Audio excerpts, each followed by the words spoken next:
All right, good afternoon. I'm Minnesota Management and Budget Commissioner Erin Campbell, and with me today are State Economist Dr. Becker and State Budget Director Ahna Minge. Together, we will present the February 2025 Budget and Economic Forecast. I want to begin by acknowledging the hard work of Dr. Becker and his economic analysis team, pulling together an economic forecast during a time of significant change and uncertainty at the federal level. I also want to thank Ahna Minge and our budget team for their work developing the budget outlook, as well as the many other staff at MMB and in our partner agencies who provided the information necessary to present this budget forecast. Minnesota is one of 14 states that show a 4-year window into our state's budgetary and economic outlook in our twice-yearly forecasts. We analyze a large amount of data to develop our forecasts, which represent the best financial projections we can provide based on the information available when we prepare them. In this forecast, we continue to refine our projections for the budget years, FY 26-27, which will provide essential information policymakers can use for developing the next state biennial budget. And we also update our projections for the planning years, FY 28 and 29. Finally, I want to underscore that, like other states, we are closely monitoring unprecedented changes at the federal level, changes that are still very much in flux. We are still getting a sense of federal policy direction under the new administration, and there are many key details we don't know yet, including the impact of any future congressional funding decisions, which could have major implications for the national and state economy, as well as for the Minnesota's budget. After our presentation, we'll be happy to take your questions. For the budget biennium FY 26-27, the overall picture remains largely unchanged from what we presented in November, with the main difference being a widening gap between the forecast expenses and revenues. The projected balance at the end of FY 26-27 is now $456 million, which is $160 million less than our previous estimates. This means we will have less money to carry over into fiscal years 28-29, where we continue to forecast a deficit now totaling just under $6 billion. A common theme you'll pick up on today is the projections for both revenue and spending are higher, largely because of the impact of inflation. While individual income and sales tax revenues are a bit higher than previously estimated, those gains are offset by higher spending, driven by growth in our two largest segments of our budget, education and healthcare. As I mentioned earlier, unknowns regarding federal policy changes and their impacts introduce considerable forecast risk, which Dr. Becker will say more about in a few minutes. This slide shows the projected FY 26-27 budgetary balance in this forecast in the middle column compared to the November forecast estimates on the left. The column on the right shows the difference between the two. At the top of this slide, you'll see that the beginning balance is $10 million less than we projected in November. That is because we now project the ending balance for FY 24-25 to be just slightly lower than we'd previously forecasted. The projected balance at the end of fiscal years 26-27 appears under the lowest horizontal line. As you can see, we now forecast a positive balance of $456 million, again, $160 million less than we'd forecasted in November. At the bottom of the slide, you can see what the balance would be if we did not include discretionary inflation in the totals. Discretionary inflation consists of the estimated cost to maintain current service levels, and it's important to note that the 2025 legislature would first have to appropriate those funds. The increased levels of spending do not automatically go into effect under law. If inflation were not added to those line items, we would expect to end fiscal years 26-27 with a balance of $1.6 billion, which is $59 million more than estimated in November. That increase occurs because the cost of discretionary inflation to maintain the current service levels has grown since November by $219 million. So when we remove discretionary inflation, the available resource appear greater than forecast in November. Any unspent balance from FY 26-27 rolls over to the next biennium, meaning any new spending in this upcoming legislative session would reduce the amount available to soften the projected deficit in FY 28-29. By now, you've probably become familiar with the format of this slide, which looks very similar to November, but it has been updated for this forecast. We'll start with the dark blue bar farthest to the left. This shows the $3.7 billion projected balance in FY 24-25 that we expect will carry forward, becoming our starting balance in 26-27. Moving to the next set of blue columns, our starting balance of $3.7 billion in FY 26-27 is reduced by the size of our structural imbalance, or the amount that our spending in FY 26-27 exceeds revenues. This reduces a projected balance at the end of FY 26-27 by $2.1 billion. When you include an estimated $1.1 billion in spending for discretionary inflation, we're left with a balance of $456 million at the end of FY 26-27. If left unspent, that balance would be available to carry forward into FY 28-29. So we'll move over to the yellow columns on the right, which represent FY 28-29, again, where we've got a starting balance of $456 million. During fiscal years 28-29, we expect spending to exceed revenues by nearly $4 billion. When you add $2.5 billion in discretionary inflation to the mix, we're left with a projected deficit of just under $6 billion. That is about $845 million more than we had projected in November. Now, this doesn't show up on the slide, but if we remove inflation from the estimates, we would show a projected deficit of $2.4 billion in fiscal years 28-29, which is $393 million more than we'd anticipated in November. Constitutionally and statutorily, Minnesota is required to enact a balanced budget for the coming biennium, which in this case will be for fiscal years 26 and 27, where we do still estimate a small surplus. But as you can see, spending decisions made this legislative session will have impacts on the planning years where we anticipate significant challenges. On top of that, changes underway at the federal side could significantly impact the outlook that we are presenting today, including how much we ultimately have to work with from a budgetary perspective.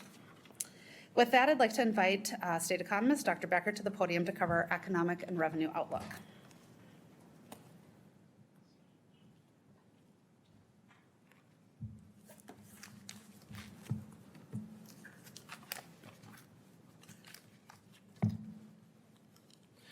Thank you, Commissioner Campbell.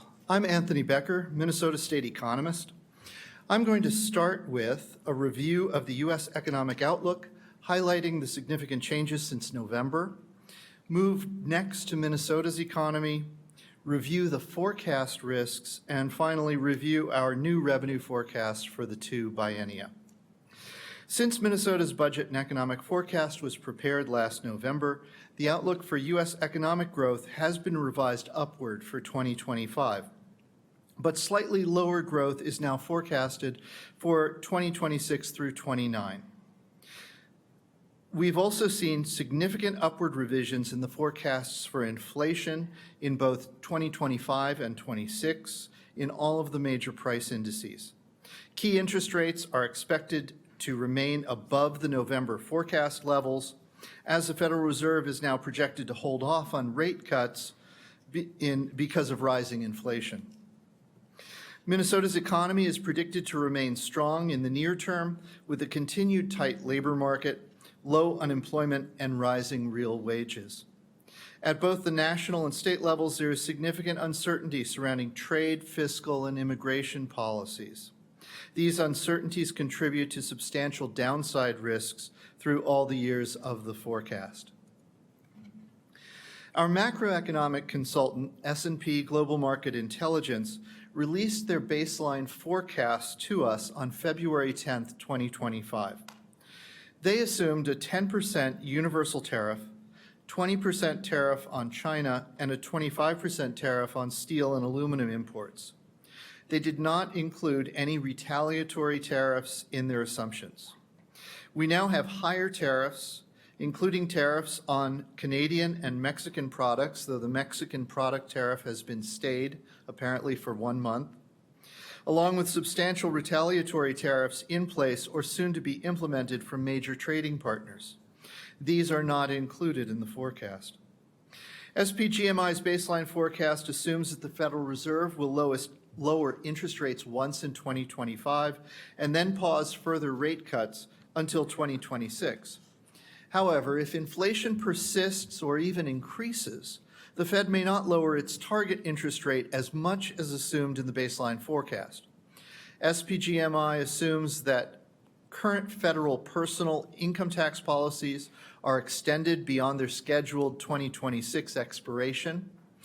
For corporate taxes, they assume the tax rate will be reduced to 15% from the current 21% for corporations that produce domestically.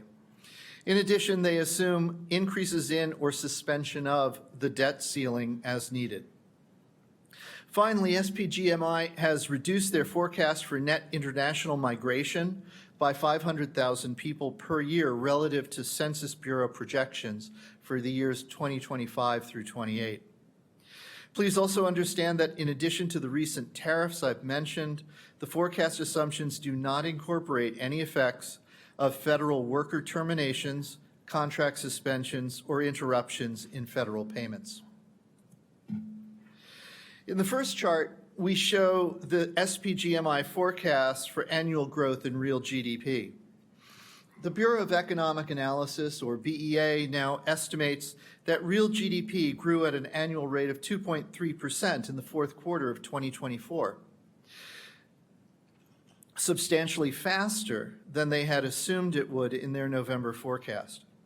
SPGMI predicts that some of that momentum will carry into 2025. As a result, the forecast for 2025's GDP growth is now 0.3 percentage points higher than it was in November. The February 25 baseline forecast assumes that the administration's trade and immigration policies all contribute to higher inflation in 2025 and 26. As a result, interest rates are forecast to remain higher for longer than previously. Higher borrowing costs and a stronger U.S. dollar are expected to constrain growth by reducing private investment, net exports, and some forms of household consumption. Consequently, SPGMI's forecast for real GDP growth has been revised downward in each year from 2026 through 2029. This chart shows SPGMI's forecast of annual inflation rate as measured by the Consumer Price Index, or CPI. The U.S. inflation rate, as measured by both the CPI and the Federal Reserve's preferred measure, the Core Personal Consumption Expenditure Index, Core PCE, are forecast to rise in 2025. The CPI in January was 3.3% higher than 1 year earlier. Also in January, year-over-year core PCE inflation was 2.6%. Progress on lowering core PCE inflation has stalled since June, when it was also 2.6%. The current baseline forecast depends on the Federal Reserve's ability to further curb inflation. SPGMI projects CPI inflation will remain elevated at an annual rate of about 3% through 2026, before falling closer to 2% for 2027 through 29. Core PCE inflation is forecast to also remain elevated through 2026, before falling to the Federal Reserve's 2.0 target in 2027 through 29.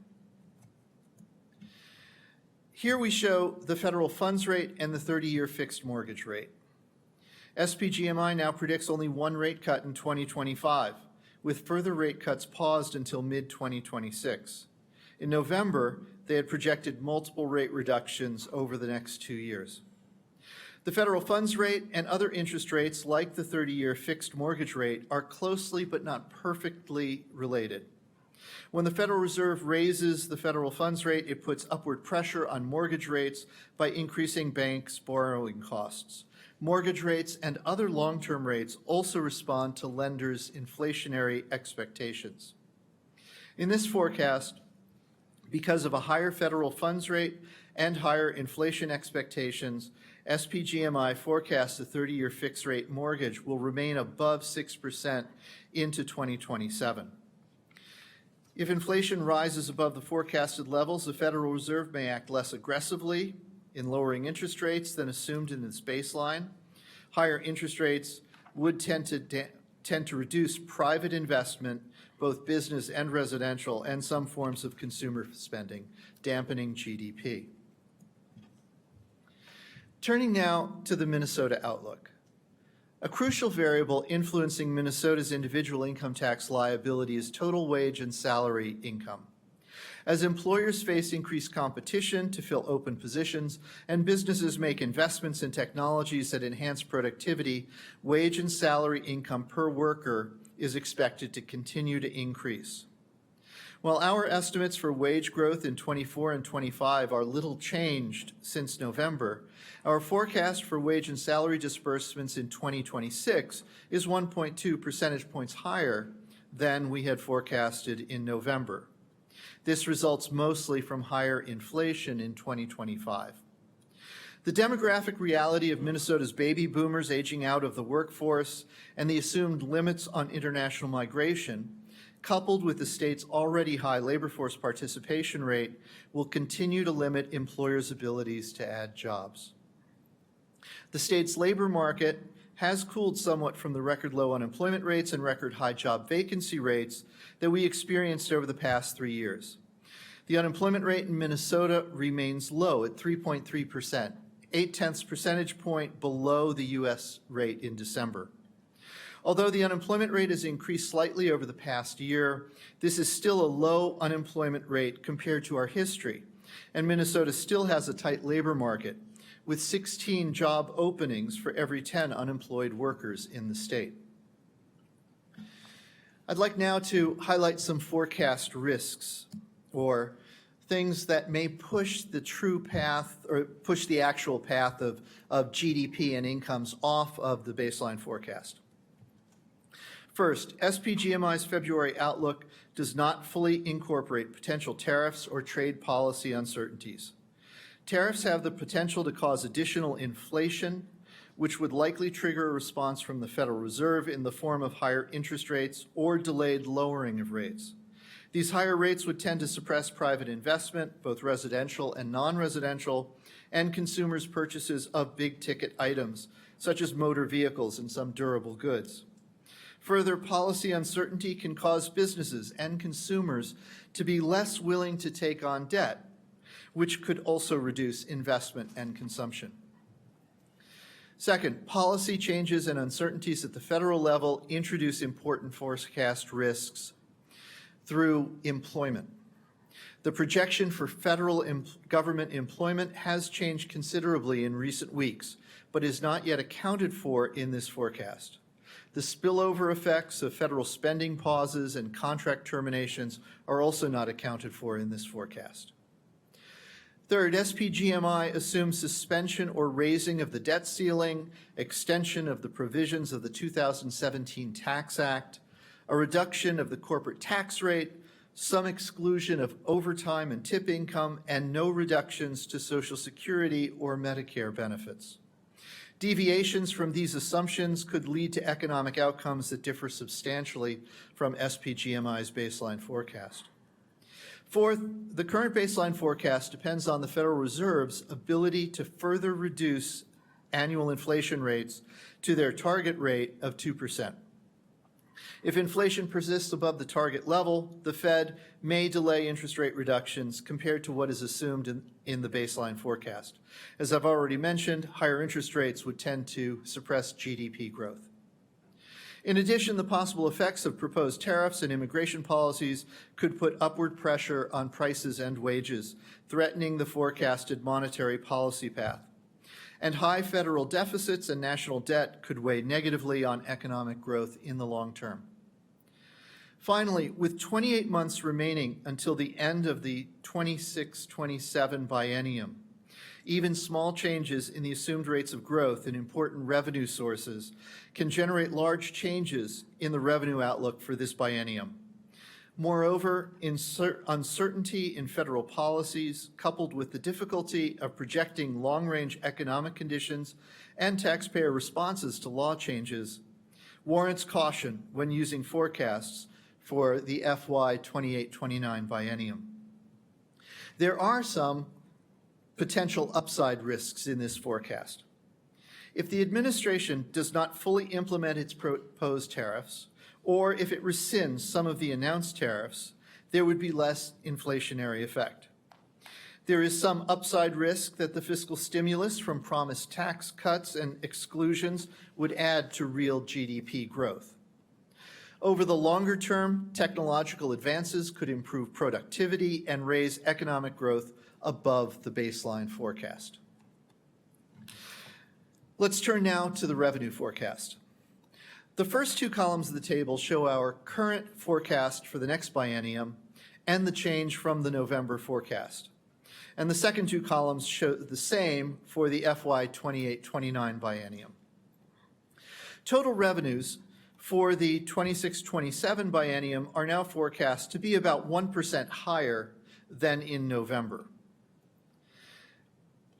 Individual income tax receipts are also forecasted to be higher than in the previous forecast for both biennia.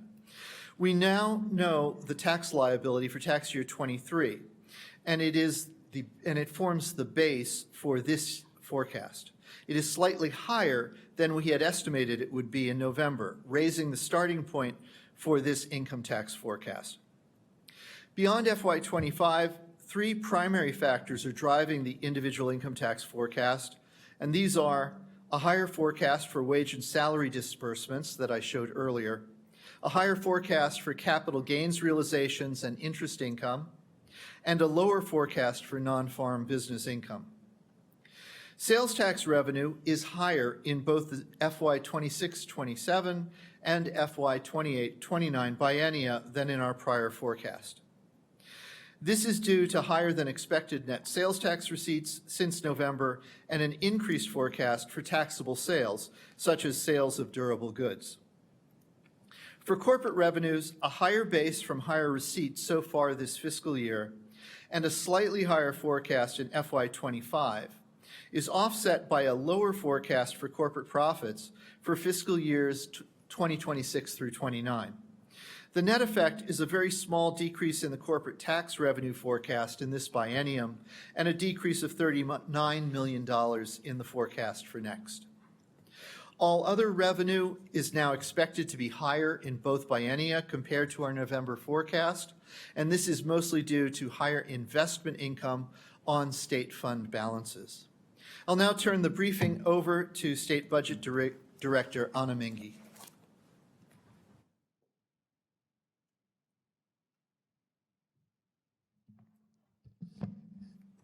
Thank you, Dr. Becker, and good afternoon, everyone. Excuse me.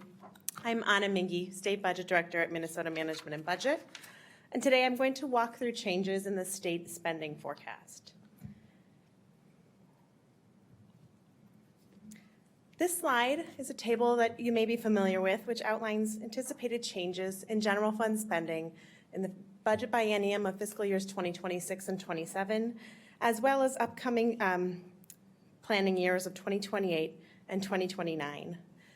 If you look at the very bottom of the table, you can see that total spending is projected to exceed our November estimates by $790 million in the 26 and 27, and $960 million in 2028 and 2029. So let me walk you through the table to give you a sense of what's contributing to this change. The top line, E12 education, historically the largest area of spending in the general fund, is expected to be $198 million above November estimates in the first biennium and $339 million higher in the tails. And this is driven by increases in both general education as well as special education. In general education, spending is higher than previously anticipated due to a higher forecast of pupils, students showing up for school across the state, and increases in the basic formula allowance resulting from higher inflation. In addition, special education spending is higher than we previously expected, as school districts spend more on things like wages and transportation to provide services to students.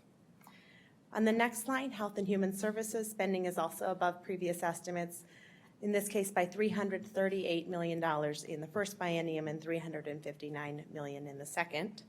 This forecast reflects additional costs resulting from a population with more complex healthcare needs. Higher long-term care spending contributes $186 million higher cost in the first biennium and $157 million in the planning years due to changes in long-term care rates and caseload. As you may recall, most disability waiver rates are increased every 2 years to account for inflation. This forecast assumes larger inflationary adjustments for those services than we previously projected. We have also seen faster growth in the use of these services than we assumed in November. Another driver of the change in Health and Human Services spending is higher utilization of weight loss drugs, which is expected to increase MA spending by $80 to $90 million per biennium. The forecast at this point doesn't assume sort of any longer-term savings that may accrue to the program. It is instead focused on the near-term known impacts to our managed care contracts. On the next line, you can see property tax aids and credits spending is slightly above previous estimates. I'll just keep moving down to our debt service forecast, which looks relatively flat. You see slightly higher in the first biennium and slightly lower in the tails. Because of higher interest rates, the budget forecast now assumes a smaller bonding bill in the 2025 legislative session of $700 million, and those savings help to offset some of the costs of the state coming through higher interest rates.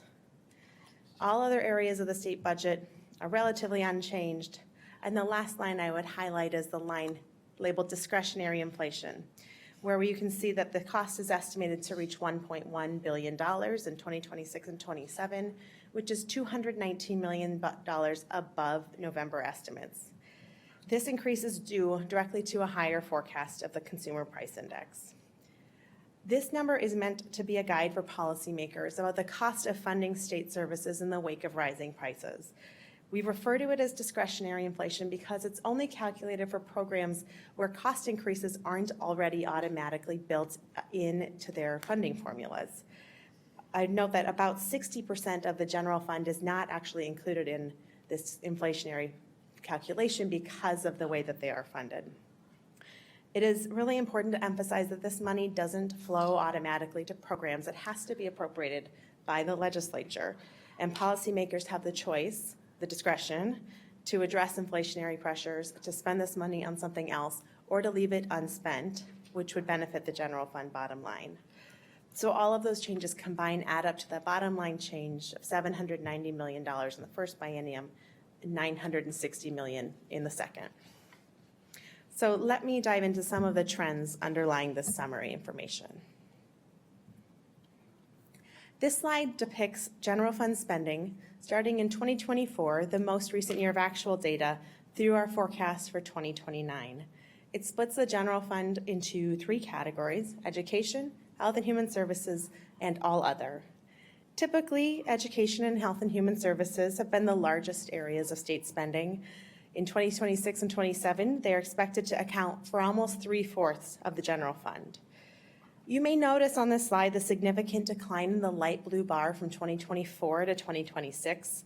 That represents the end of the significant one-time spending that was enacted in the 2023 legislative session, which was concentrated in areas like capital investment and housing.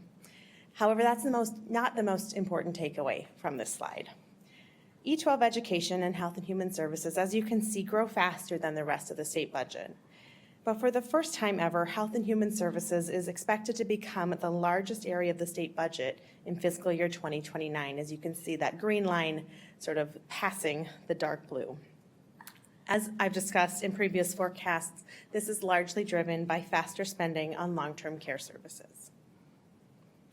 Now let me turn to changes in the education forecast.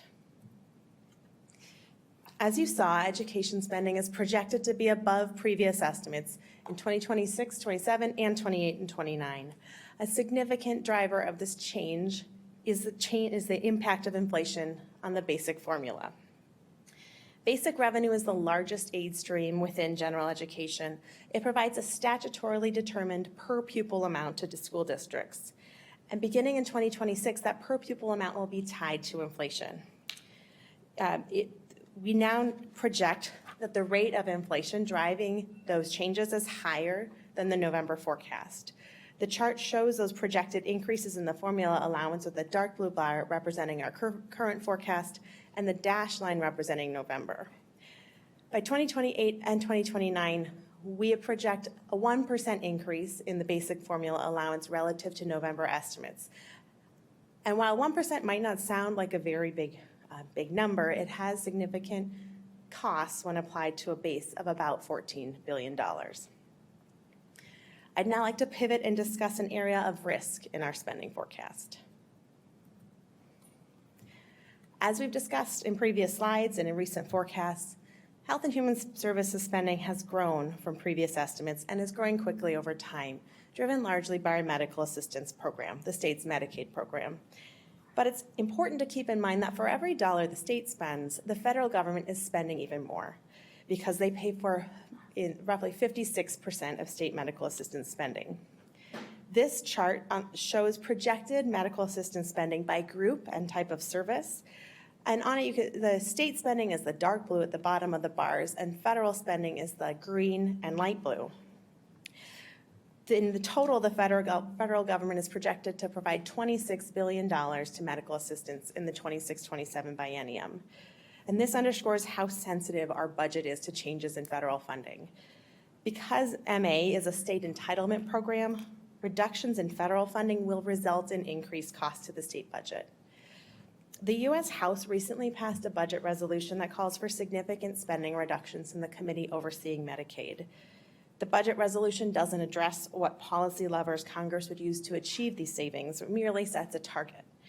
But these reductions would result in billions of lost federal Medicaid funding to Minnesota every biennium, which is not reflected in our spending forecast. A number of options have been discussed, such as capping the growth in the federal share of Medicaid or eliminating an enhanced federal match on a group known as the Medicaid expansion population. In Minnesota, this group includes roughly 230,000 adults without children for whom the state receives 90% federal match on the cost of services. On the chart, it's the bar on the far right labeled adults without children. For this group, the federal government covers 90% of the cost versus 51% for other groups. The difference between the 51 and the 90% is called the enhanced match. And in 26 and 27, eliminating the enhanced match in services for adults without children would result in a $2.4 billion hit to the state budget. This forecast assumes no reduction in federal Medicaid funding at this time because the actual congressional action is unknown. However, the chart demonstrates the extent to which our state budget is reliant on federal Medicaid dollars for all of the services we provide to this program. With that, I will turn it back to the Commissioner to discuss our long-term budget outlook.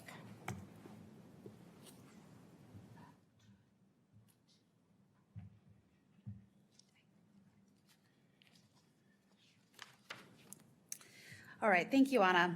This slide shows the long-term budget outlook. It compares our forecast revenues against our estimated spending for this coming biennium and the next without including any unspent projected balances or transfers to our budget reserve. As a reminder, this is what we call our structural balance.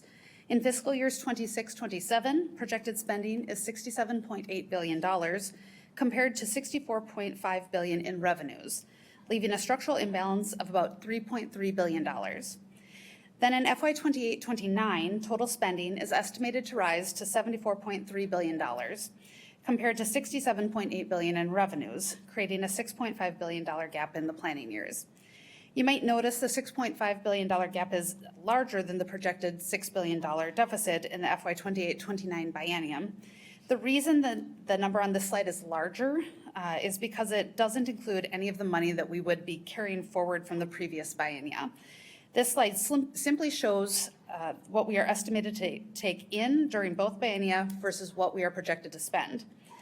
On the right-hand side of the column, you can see the biennial growth column, which illustrates that we do expect revenues to continue to raise by 2.6% annually.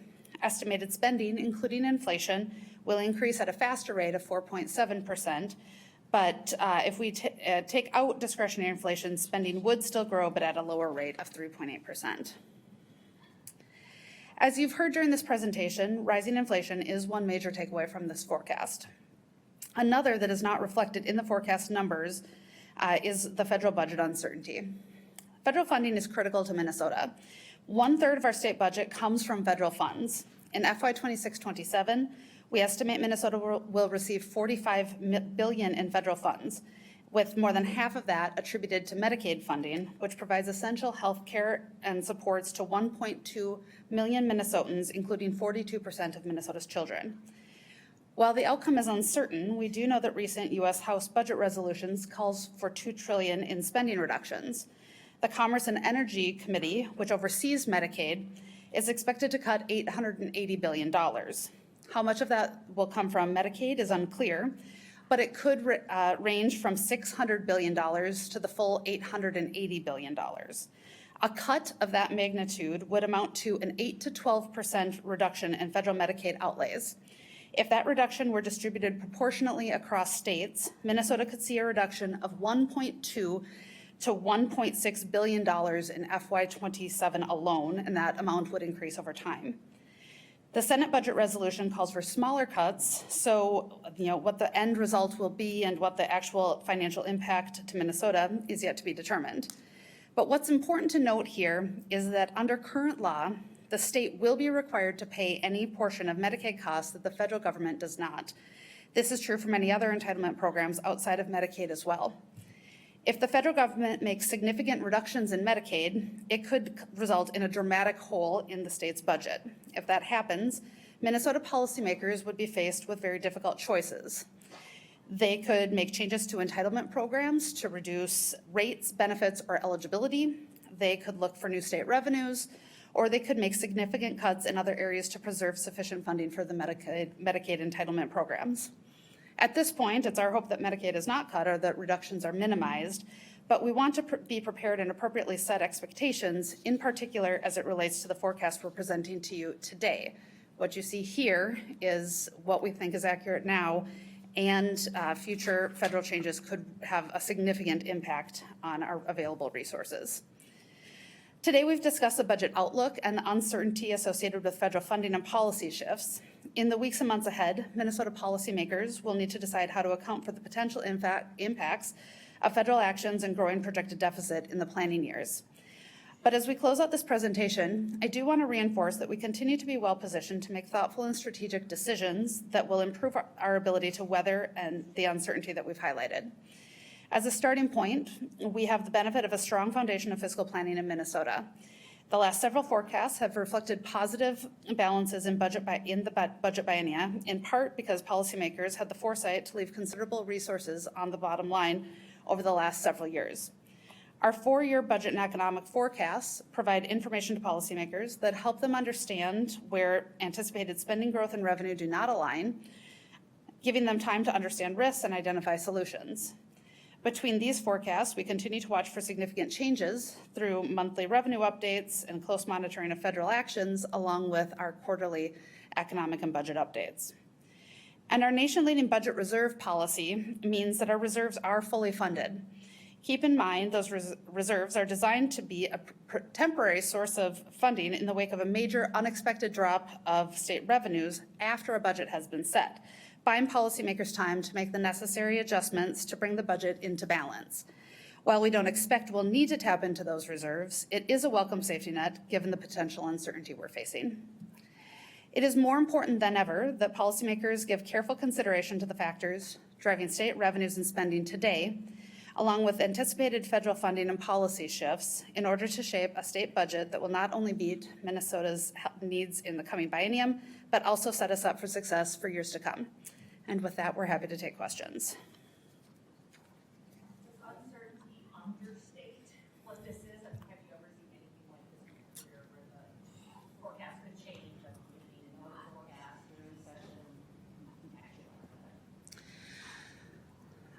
I think that, I mean, we've chosen to highlight the uncertainty because it does feel really significant in this moment. And you can see how things are changing on a daily basis that makes it increasingly difficult to understand where things are headed. We are well positioned right now with our monthly budget updates and our quarterly economic updates to provide update to the public and legislators on a regular basis about where we think things are headed. So at this point, we just don't know enough to suggest that we would be having an extra forecast at some point during the year. We will watch the monthly and quarterly updates, and if the need arises, we'll have that conversation. But say if the federal government acts, that's a pretty discrete, we understand what that number is, and we wouldn't need a forecast to help us understand those actions and the impact on the budget. On education spending, you said that there are higher forecasts of pupils, so that's enrollment is up? Is that what that means? And where is it, like, where, across all grades, or what's driving that? Thanks. So the question was about the higher pupil forecasts in the education space. This forecast is the benefit of an additional year of actual data, and whereas in the past we were sort of lagged by a year. And what we are seeing is, so first I'd say we're still projecting pupils will decline over time, but just a slightly slower rate of decline. And the driver is the actual number of kids is not that different than what we had been previously assuming, but the grade levels they're showing up in is different. So the forecast captures change assumptions in like the number of kids advancing from grade to grade. So more kids showing up sort of in some later years, or like a higher proportion of kids advancing from year to year. They're not dropping out. We should probably, we can talk more about this. It's kind of technical. I don't think, the model doesn't necessarily speak to it. It's a ratio of how many pupils are in 1 year, in a grade level in 1 year, and then what percentage of those kids are in a grade level in the following. And we can follow up with additional detail. You also mentioned the weight loss drugs. Where's that spending, and what's? So the medical assistance covers weight loss drugs, and it has for several years.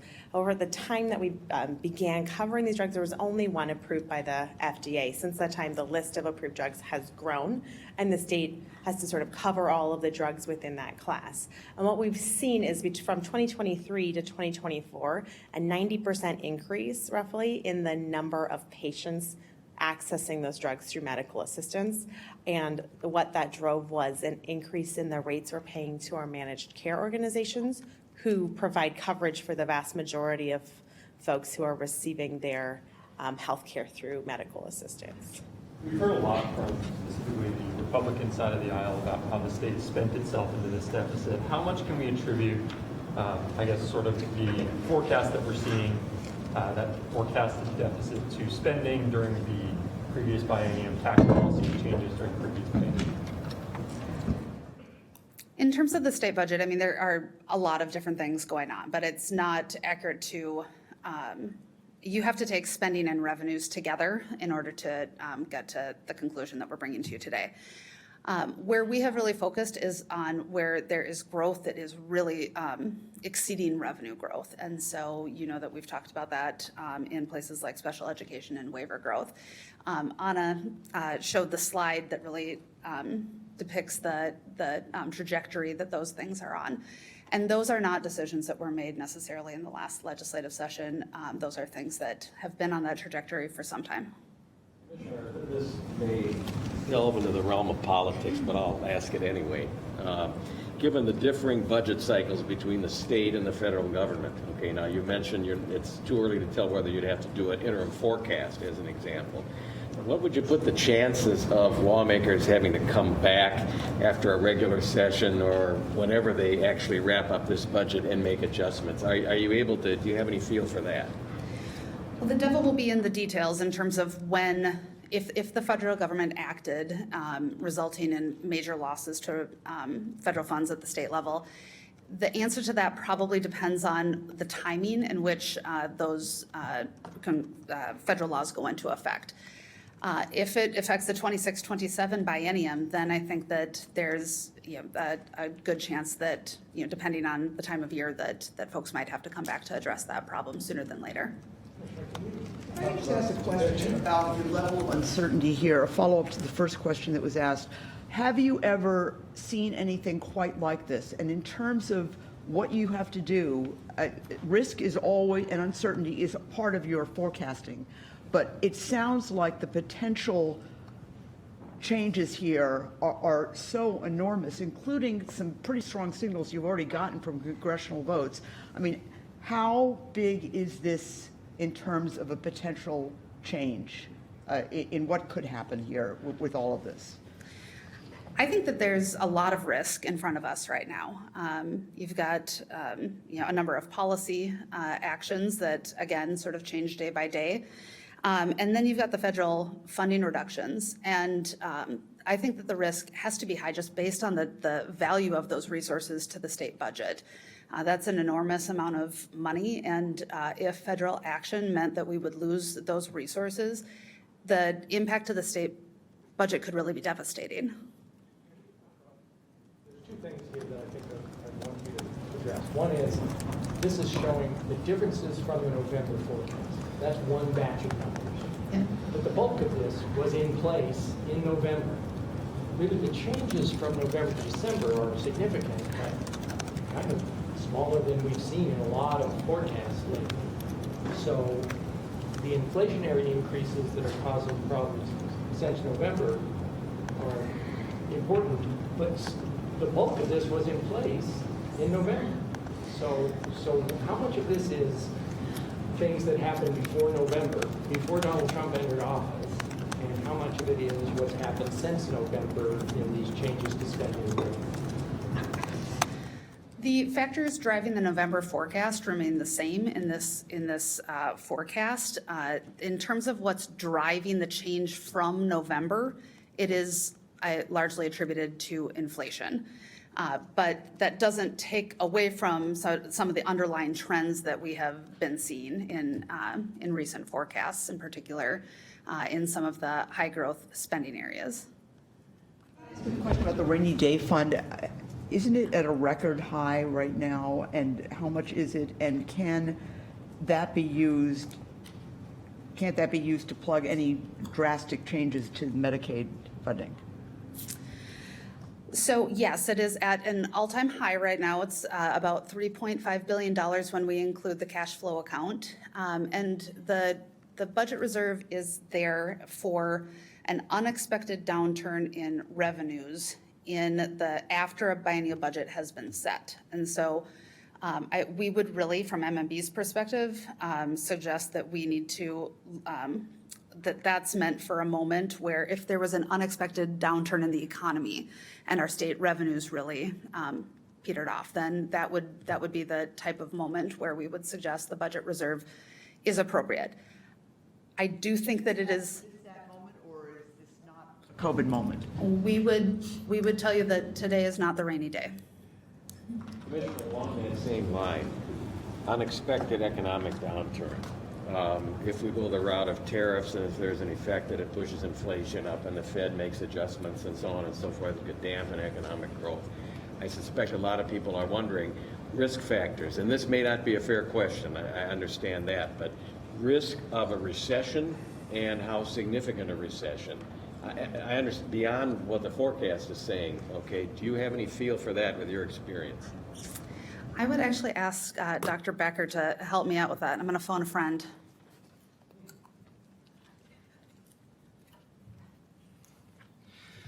So, risk of a recession. Yeah, that's a dangerous question. But let me just say that one of the things that I really appreciate about our macro consultant, SPGMI, is that they give us not just a baseline scenario, but also a pessimistic scenario and an optimistic scenario. And they do not have a recession in their pessimistic scenario based on the February 10th release. Now, it's possible that when we see the release it'll be with us in just a few days. We'll get it next week for the March. That'll be interesting to see if their pessimistic scenario has changed, given the movement on tariffs specifically, as well as some of the proposed changes to federal spending that are out there. Scenario that the forecasting service currently has doesn't factor in tariffs or any of the other It doesn't fully factor in tariffs, no. Fully factor in. It actually factors in more. I would have to go back and double check all the things that it puts in, but it actually does factor in slightly higher tariffs and different responses to that those tariffs. But, you know, at this point, it's the uncertainty that is also out there, and in the sense that a lot of businesses, consumers, and so forth are going to delay various plans because of the uncertainty, not because they expect a tariff or they don't expect a tariff, but because they don't know what to expect. Commissioner, in the budget update, it said that the largest individual driver of HHS changes was improper payments for the tribal residential facilities. What happened there? I'll let Director Minge answer. Thanks for the question. The question is about some changes occurring in the current biennium 24-25 in Health and Human Services. The budget forecast reflects $125 million increases in a program known as the Basic Health Fund, which largely pays for substance use disorder services. So this isn't something that's occurring in 26-27 or 28-29. And what occurred is that for several years, the Department of Human Services paid providers, and a portion of those payments were billed to the federal government for services provided in facilities that weren't eligible for federal Indian Health Service funding. And so what the forecast is picking up is just sort of a settle up with the federal government to apply the right payment source to these costs. But I think it's important to note that the amounts paid to the providers were not incorrect. It's just the split between the state and the federal government. Thank you, everybody. Oh, wait, let's follow up. Why weren't they eligible? What was the issue? So I'll say quickly, so there is a classification of treatment settings known as institutions for mental disease. They're places generally with 16 beds or more. They're not eligible for federal Medicaid funding. The state actually has a waiver to allow for treatment in these settings if providers meet certain criteria, and that's something we anticipate will happen over time with these providers. So what's the impact of the general fund because of that improper payment? So the settle up is, I think, $113 million, and then I think that's in the forecast narrative as well. And I know the governor's here, and I can connect with you after this as well. Over what span of time did that happen, that payment mistake? I'll need to circle with you after this and get that information.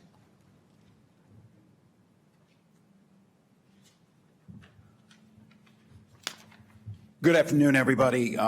First of all, thank you to Minnesota Management and Budget Commissioner Campbell, Minnesota State Budget Director Minge, and State Economist Dr. Becker. In these unsettled times, there's a lot of work that their team is putting in to make sure we get these numbers and get them correctly.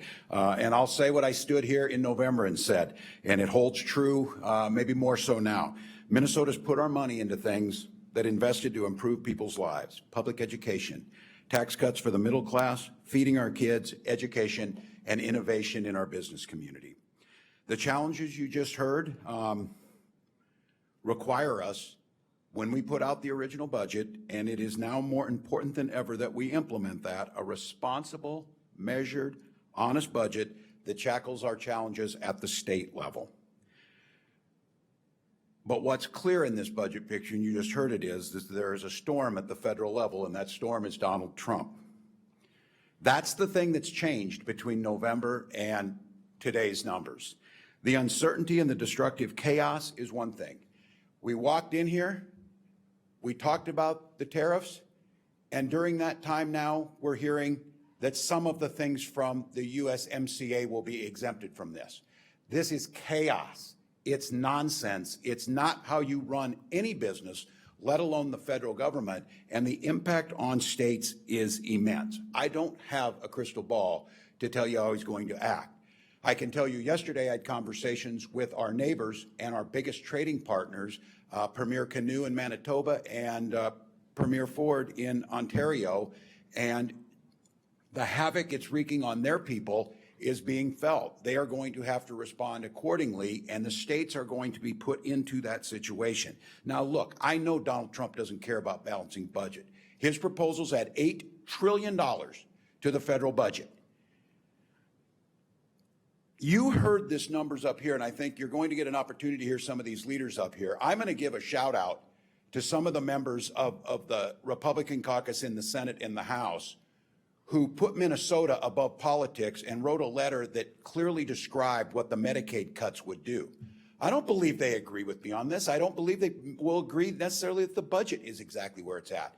But we do have to agree on some facts. Minnesota pays more into the federal government, and the destructive way that these cuts are being implemented will negatively impact, and you heard that, 42% of Americans' children. All for the reason to give tax cuts to the wealthiest folks, some of them who are in charge of making the cuts. It's insanity. Here in Minnesota, we don't do things that way. We've balanced 3 budgets in this administration. We've created record surplus, growth in the economy, through a downturn, through a global pandemic. We've done it bipartisanly in the past. But the reality is this: we have a solid budget, we have surpluses now, but we have some cost drivers over the horizon. So making sure that we're curbing the increases while delivering those services is going to be absolutely critical. You heard that laid out about where the numbers are. You saw what the inflationary impact would have on that. I really appreciate when I heard Commissioner Campbell say, this is not the rainy day. That historic amount that we have in the fund, that's there. The corrections we're talking about, 13 states look over the horizon. 37 states would only show you those first 2 columns. If you just looked at those, everything's fine. $2 billion surplus, everything's fine. The over the horizon, especially in some areas that we can contain costs while still delivering services, keeps us AAA bond rated. It keeps the growth that we're seeing both in population and in business startups, real wealth, and the opportunities of innovation. So we've got an opportunity here to tackle these things. We have an opportunity because we've seen it bipartisanly. Folks in the House and Senate know that we need to watch what the federal government's doing around Medicaid. We need to take care of our most vulnerable. We need to continue to invest in those things that make a difference in people's lives. And when we do so, we end up year after year, balanced budgets, AAA bond rating, and we're going to be able, in this budget that I put forward, is to cut taxes for the middle class, the first ever sales tax cut, and we're going to be able to implement a very aggressive R&D tax credit that will continue to spur the innovation that we're seeing. We were in the Netherlands last week where we saw Philips Corporation make one of their first commitments back into the United States, investing in Plymouth in technology around their medical devices and upstream. We're talking about, and we're in Rotterdam, where we're seeing sustainable aviation fuel up to scale. And the place in the United States that's most apt to be able to do that right now is right here in Northwest Minnesota and connected to the Delta hub at Minneapolis-St. Paul Airport. Those are things that continue to grow the economy. So we need to get a budget done. We need to get a responsible budget done. We need to look to 28, 29 to curb some of the increasing costs while at the same time continue to invest in the things that helps Minnesota grow. So again, as I would say, that basically the only thing that's changed since November is Donald Trump's chaos to the economy. It changes day to day. It provides the uncertainty that we don't need. And I saw it in Cannon Falls, where we saw our ag producers deeply concerned, and their Canadian counterparts just simply stated the facts. Fertilizer costs are going to cost about $8 an acre for our producers on corn and soybeans because of the potash and the things that the Trump administration has put into place. I think when we see it with our energy costs, and again, talking to the premiers of Manitoba, we receive over 1,300 megawatts of power from Manitoba. It's really important. If we are unable to get it from a friend where we negotiated a fair price and they're unable to continue to deliver that, our power producers are going to have to go out on a market, and we won't have the leverage to be able to do that, and that will be passed on to consumers and to businesses. So I would encourage when the Republican folks come up here, they tell us what they're doing to talk to the Trump administration about bringing some sanity back to the budgeting situation. Work with us on getting tax cuts put in place for the middle class here in Minnesota, making sure that we're continuing to invest in our education, make sure we're investing in transportation, that we have those dedicated costs, and continue to see a growth economy that we've seen in Minnesota coming out of the pandemic. With that, I'd be glad to take some questions. Tuesday in your business farm, you said you'd be coming up with a revised budget sometime in the coming weeks. Now with this forecast from today, what can we expect to see out of it? Yeah, and as you see, it's around the edges with, when you're talking numbers this big, it's around the edges with the inflation. This was, I believe, predicated on February 10th data, if I'm not mistaken. And as I said, We've had 3 changes in 24 hours to tariffs numbers that have come out. I don't know if we're all getting used to insanity being the norm now, but that is not normal behavior. So what I would say on this is we've got a couple weeks. We will come back. We are not going to chase the chaos. We are going to predicate it on the real numbers that we have, which is this.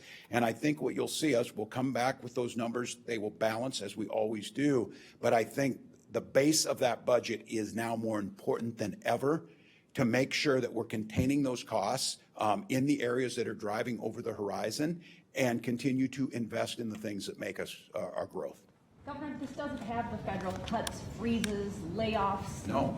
The federal government's a top 10 employer, or was a top 10 employer in the state. Do you have a sense of the scale of the layoffs? Well, and you heard this, that 80,000 at the VA. It's 438,000 at the VA. If somebody comes up to you and tells you, oh, that's not all doctors. Really? People that wash the linens, that keep our veterans safe? The people that do the procurement on the drugs? The people that fix the maintenance system in the building? And somebody who's never served, a billionaire, goes in with an 18-year-old and decides 80,000 of those people aren't worthwhile. This is nuts. And we got to stay balanced here. Well, Governor, there's probably some of those jobs. Yeah, probably. Which ones? You tell me. Show me names. Show me numbers. So yes, I am deeply concerned. Here in Minnesota, someone tell me if I'm forgetting this number. Is it 22,000, I believe, of federal workers, I think, about what we have spread across. From the national parks to the weather service to other things. Yes, it will be dramatic with these people going out. Now, the one thing is I'm going to say is we value that. We are aggressively looking if we can hire people into Minnesota, if we can hire them both into state government or we can hire them into the private sector. We're encouraging people to look to Minnesota as a landing spot, but man, it's tough. So yeah, it's a significant impact. And you heard Commissioner Campbell say this. If the budget that they put forward and they voted on goes through, $1.2 to $1.6 billion. And that impact, again, because all the things, if you want to come up here and, the make-believe stuff that the president was saying money was being spent on, that's the fringe on the side. This is Medicare. This is Medicaid. This is transportation funding. And the impact on it, as you heard, a third of our budget. And we in Minnesota are one of the least dependent states on the federal government, and the impact, as Mary mentioned, it will be dramatic. And again, I hope we don't lose this. There's a macro impact of this, which is Dr. Becker's job to tell us on. I think it's our job as elected officials. This is the micro. That's a family that worked hard to serve this country, serve this state, and they are being told that they are not valued and being told to say, list 5 things that you did this week.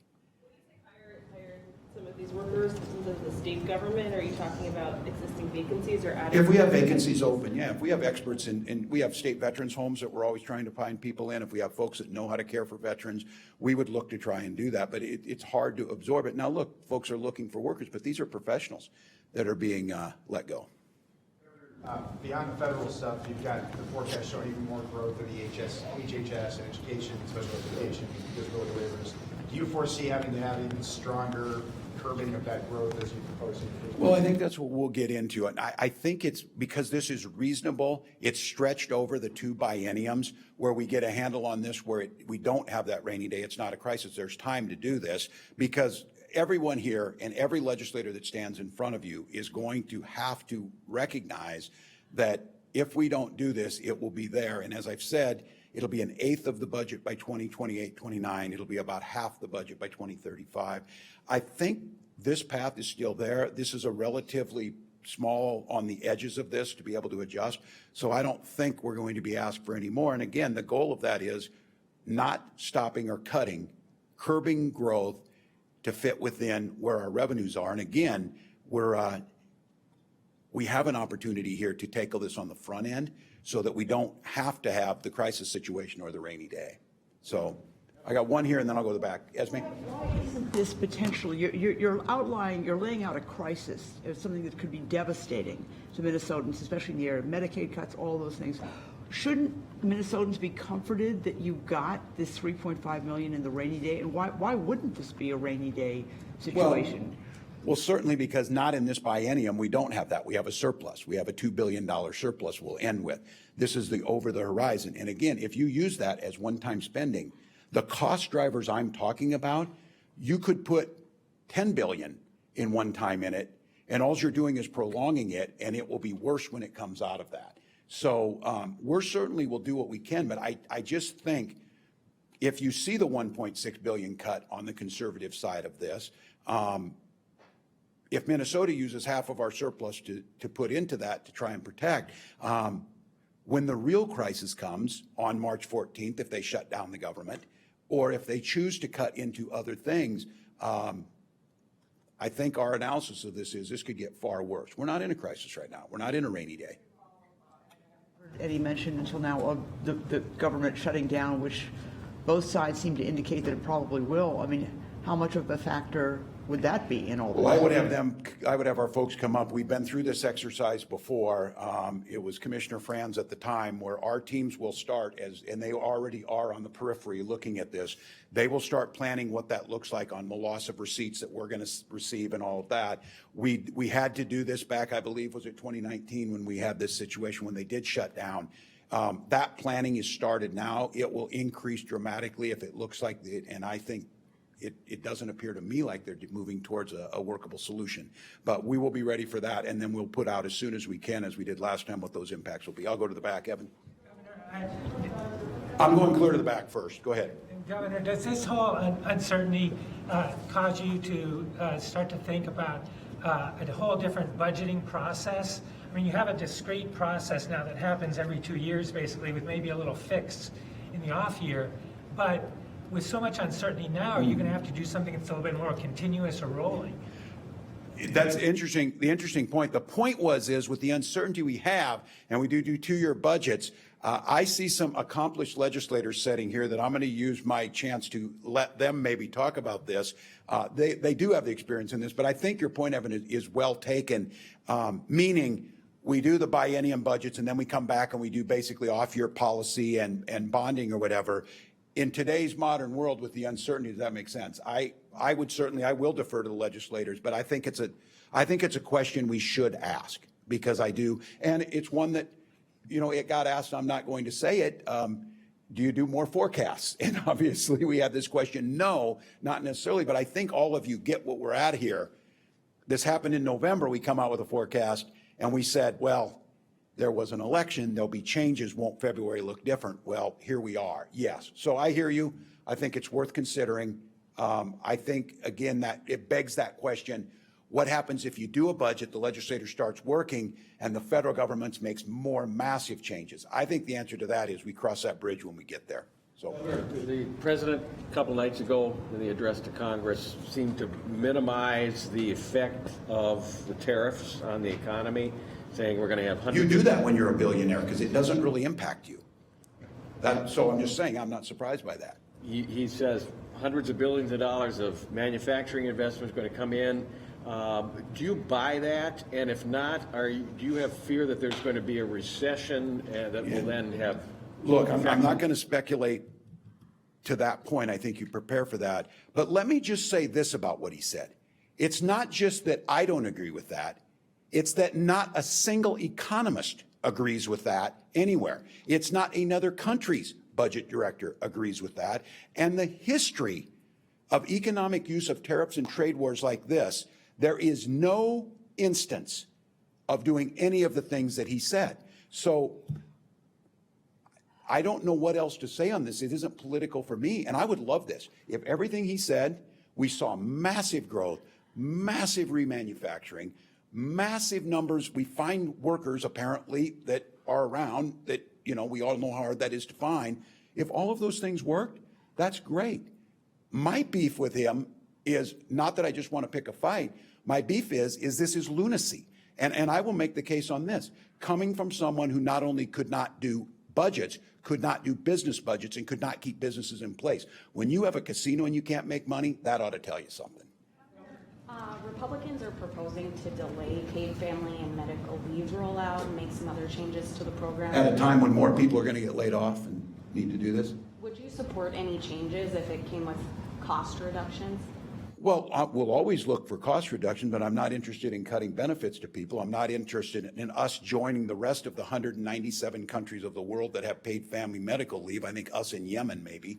I want to be in that because what we know is states and countries that have paid family medical leave have higher production, they have higher consistency in their work, they have a higher quality of life. And people, for goodness sakes, you should not have to go broke because you got to go get chemo or you got to take your kids because they're sick. So we were willing to work. We had this discussion. Kicking the can down the road? No, we're not going to do that. Will this new forecast call for major revisions to your budget proposal, and especially on the Medicaid issue that already got a lot of pushback last time from Democrats? No, it won't have major, Tom's question, the major revisions. No, it's the inflationary costs on the edge. It's why I'm glad we take and budget for inflation, and now we're seeing what the effects of inflationary change will make. No, it will still be there. I would say this, it reinforces the need, because again, I just said there's just two universals in this. Do you want your taxes cut? Yes. Do you want your services cut? No. You got to figure out how those two things blend together. And in Minnesota, we do a very good job of this. We're in a very solid spot. We're not talking about cutting services. We're talking about curbing growth to be manageable so that we can spend and do the things in other areas, like cutting sales taxes, like cutting and improving the R&D tax credit. So no, this should be relatively around the edge. But the question that Evan was asking and others is, by the time you get this out, at the pace we're on, what we saw 3 today, say it takes us 14 days, I'll see 42 different positions from the Trump administrations on tariffs. That warrants having to take another look. So specifically on the Medicaid issue, you don't expect that to get any deeper, those cuts? Well, I think we'll work with them. No, not exponentially. There'll be things around the edge that we will have to look at in terms of this. I think we were looking at 1%. So we'll 1.1%, 1.2%. Anyone else who hasn't got a question? All right. How much do you plan to travel around the country and do town hall meetings? And you talked about a shadow government the other day with New York. Look, my job here is be governor. I'm here old. I do this. I got a lot of energy, as I've said.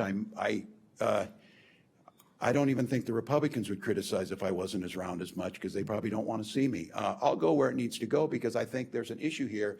These policies impact the middle class. These policies are good. We're seeing the opposite of this, which is chaos, tax cuts for the wealthy, layoffs of workers, just all of that. The contrast is so great, we have to figure out how to make the case. And I said, if you won't go sit in front of people and do your town halls, we should open up that space to let people speak because the answers are going to come from folks. They're going to tell you how they feel. And I've been there. I was there, members of Congress. I've been here at State Fair. I get an earful. The times when we make that available are really important. So we'll do our job here, but we'll be able to get around. State legislative Republican leaders say they do want to see you, they want to meet with you, and that you've rebuffed their requests for regular meetings to start talking through this. Well, that's not true. So have you met with the speaker one-on-one, and if so, when? We have met. We have sat in the rooms. We've met. The legislative leaders are there. Look, we're early in the session. What are you bringing me? You know when I'll meet with Republican leaders? When you produce a budget, when you show me numbers. You're not going to come in and criticize mine where you're like, ours is better, but it's top secret. No, bring it in. There's time. There's work to be done. And you know what work doesn't need to be done today? Figuring out and trying to pass a bill so you can shoot somebody for taking your parking space. Work on the budget. Do your job. Work on your budget. What do you think of talk of a federal pardon for Derek Chauvin? Oh, I don't know what President Trump is going to do. It's worth looking at, and bloggers. Officer Chauvin has a state, he has 22 years of state time that he will do. All right. Thanks, everyone. Thanks, folks. Thank you, guys. Did I have that right on that?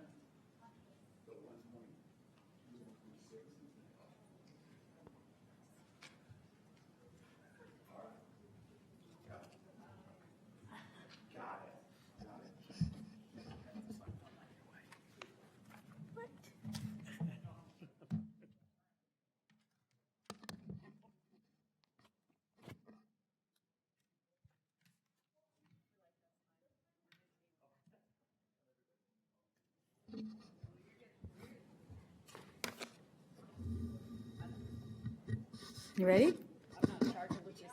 All right. My name is Erin Murphy. I'm the Senate Majority Leader. I'm here with Speaker Emerita Hortman, and we know how to balance the budget. A forecast is, by its very definition, about the future and what lies ahead. It guides us, helping us to know what to expect as we move forward so that we can make good choices and plan for what's coming for the people of Minnesota, the place that we call home.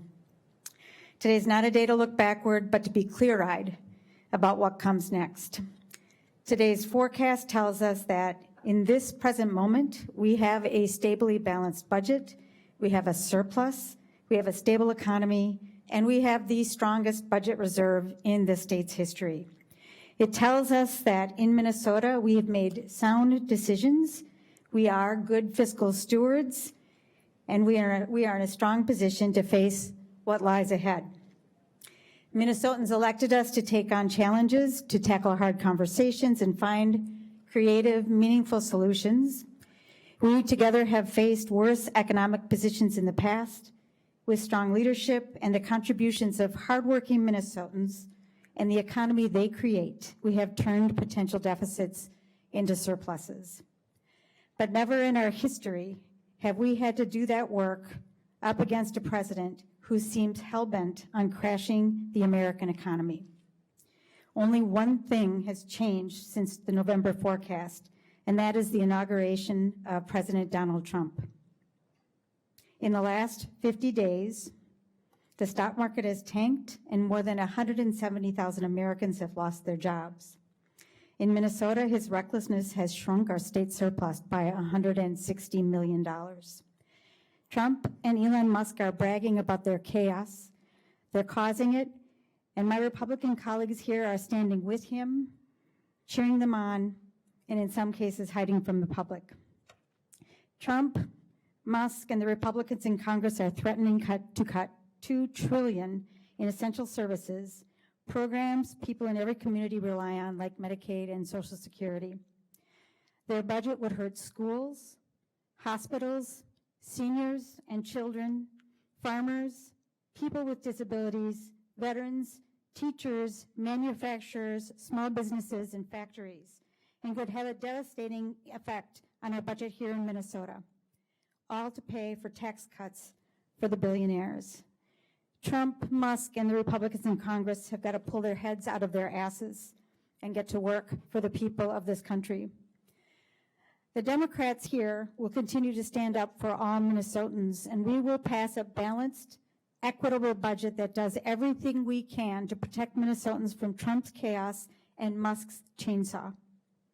Our Republican colleagues here at home need to join us and get real about the threat of this president and his billionaire friends. I call on them to join us in this fight, to fight for Minnesotans, for our institutions, and for our future.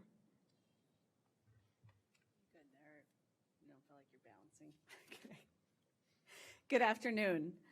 Minnesota is in good economic shape. That's what we're seeing in the current biennium. We have a $3.7 billion cash on hand surplus. In the biennium to come, we have $1.1 billion available to spend on inflationary increases in programs, and then we have $616 million left over after that.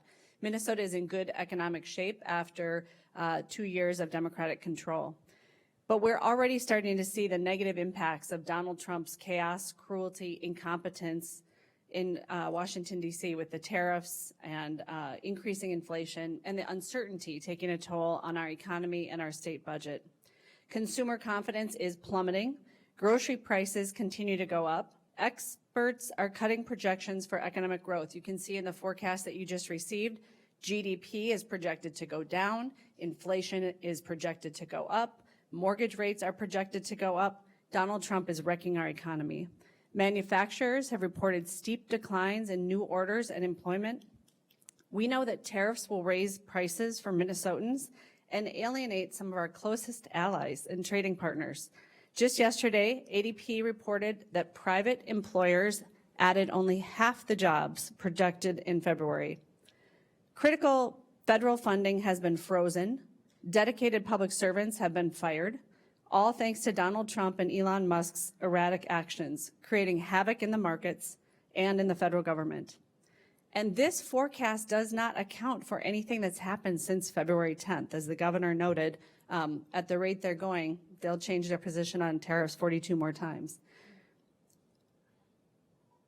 Things have rapidly trended negative even in just the last week, and it seems like they're promising to make it worse. Today's near and long-term economic forecast is helpful and necessary for the legislature and the governor to put together a state budget that is balanced for the current term and then balanced ongoing. But there are irresponsible cuts that are proposed at the federal level that will swamp everything we've done here. I think you saw they left slide 19 up for quite an extended period of time.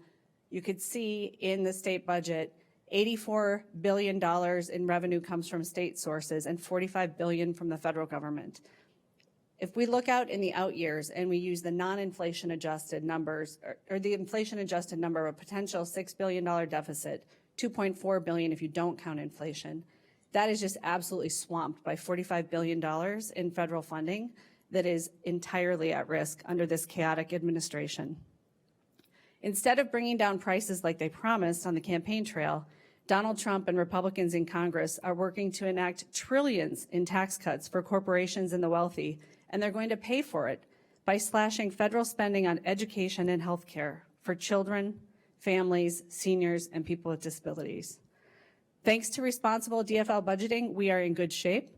We are looking forward to working on a bipartisan basis to ensure that Minnesota stays in good shape and that we have surpluses in the future as well. Certainly that will take some management as we look at those details. But we are in good shape and we have the highest budget reserve ever.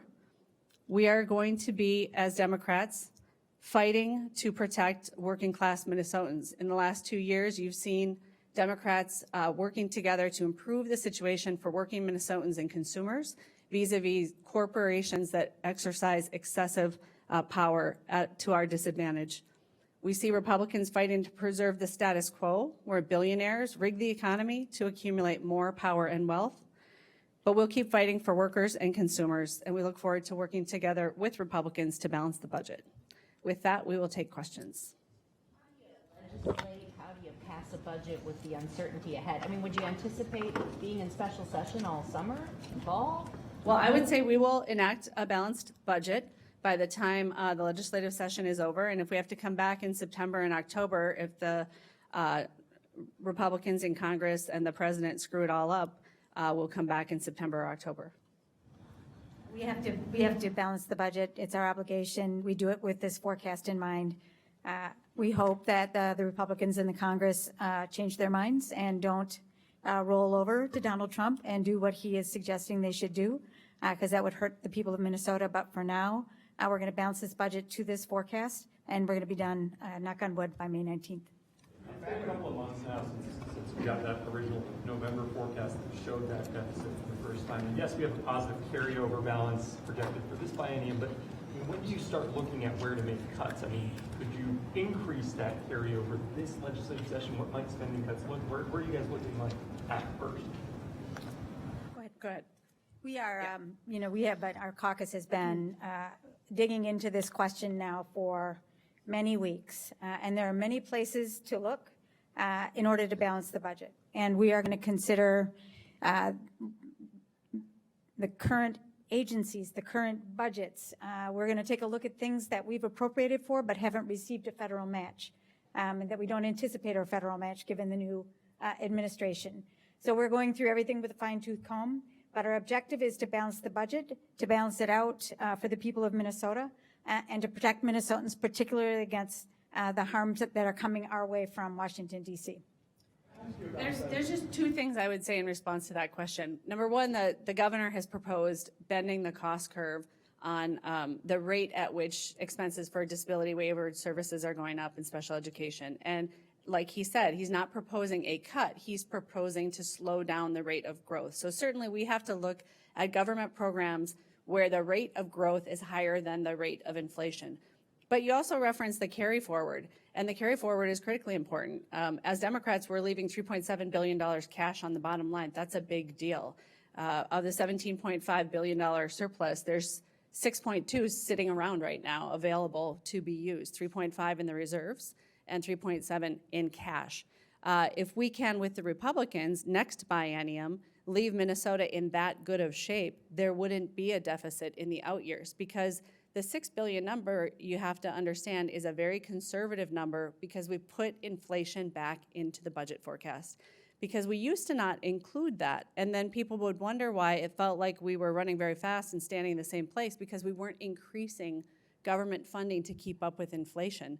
Adding inflation to the general education formula means that each year of the forecast period, funding for K-12 education will increase automatically. And that's important, and that should happen. School districts shouldn't come here and fight really hard just to get 2.5%. So that's a dramatic improvement in the budget. It's a very responsible forecast that we work to make more responsible and more reflective of reality. Peter. What happened between November and now seems to be driven by this increased inflation number that economists are giving. However, embedded in it is the $5.2 billion deficit that was projected in the out budget before Donald Trump took office. So can you speak to that? I mean, I know you did in November, but you can't blame all of the $5 or $6 billion structural deficit on what's happened since Donald Trump was president, when $5.2 billion of it was there before. Right. And I think that we've all been very clear what we're blaming on Donald Trump is the difference between the November forecast and the February forecast. When you look at the out years, those are certainly structural issues that we know from a demographic perspective we're going to be affecting Minnesota. We've been talking about this since 2005, my first year in the legislature. We have a silver tsunami. It's expensive to take care of our aging parents. I don't know about you, but I am ill-equipped to have my parents come live with me in my house and take care of them should they develop disabilities or need care. There's a whole system that we provide in the state of Minnesota and that we generously fund in the state of Minnesota to take care of people. That is expensive. As more of them retire and age into that system, it is more expensive. Are you saying that the $3.5 billion reserve, the rainy day fund, should be tapped in case of an immediate crisis with Medicaid funding? From my perspective, that is for a rainy day and not for budget balancing. Senator Murphy, what do you mean by which Republicans are hiding, and what exactly do you mean by holding their heads out of their ass? So you may have seen in the news recently that the Republicans in Congress have been asked not to do town halls in public.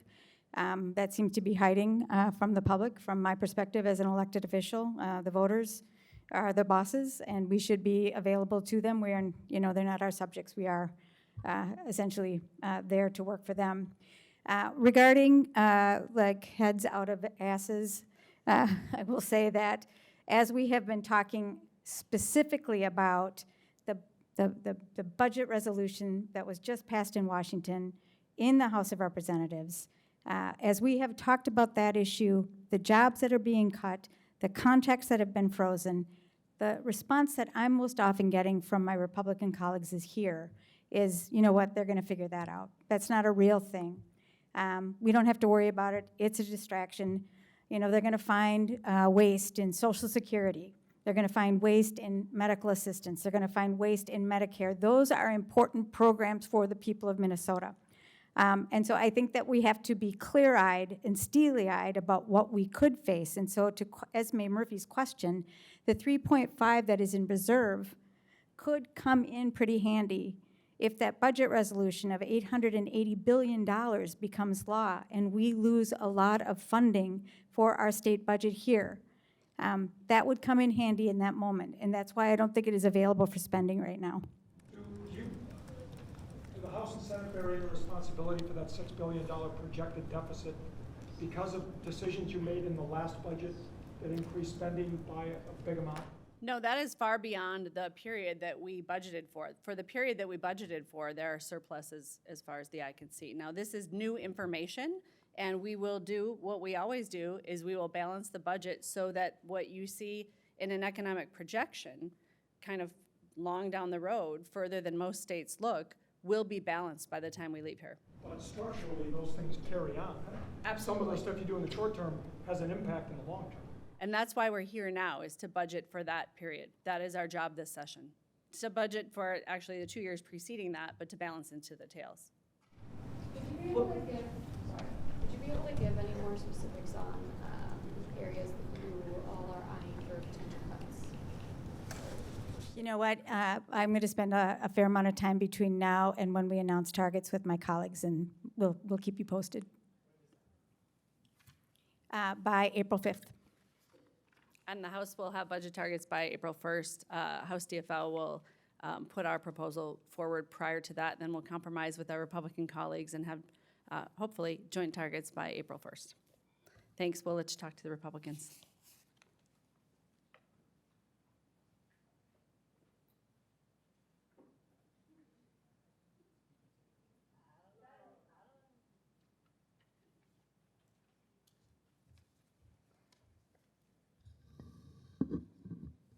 Well, good afternoon. Thank you for being here with us today. As you heard, the work done by MMB and the good work that they do gave us a true picture of where Minnesota truly is right now when it comes to our budget. I'd like to remind the room that just in 2 years ago, we had an $18 billion surplus, and then hit family budgets even harder with raising taxes and fees by another $10 billion to fund the spending spree that we saw happen here in the state of Minnesota under one-party Democrat control in just 2 short years. In the November forecast, we knew that we were looking at a $5.1 billion deficit, and as you can see today, that has gotten even worse. We are now looking at a $6 billion deficit. Democrats in the state, as you have heard, want to go ahead and blame anyone else for the damage that has happened to our state budget. But this was an irresponsible spending spree, and now we have to figure that out. But before Democrats actually spent it all and raised taxes and fees, we actually had the money in the bank to handle any potential shortages in any area, any uptick in costs, but that was all spent. We had been warning over 2 years that this was not going to be sustainable, that we couldn't have excess spending and raising of taxes and fees in this way, or we would be headed for a deficit. Under one-party Democrat control, our voices and our votes were not needed, and that is why we are here right now today.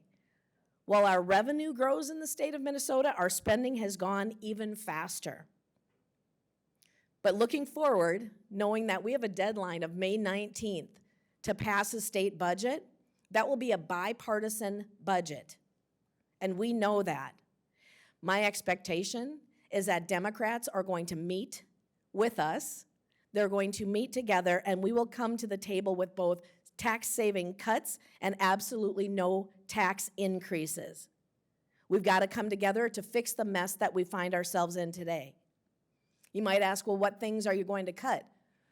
Our chairs of every committee had reached out to the agencies in December, asking for ways to find cost savings within their agencies, to review those areas so that we could start that work early in December, knowing that we were going to have to find some savings. We're still trying to wait, or we are still actually waiting for that information. Some have given it to us, some we look forward to those continued conversations.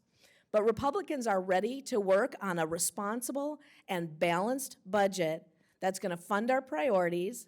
It will protect vulnerable Minnesotans, yet we are going to address the fiscal disaster that Democrats in the state of Minnesota have created.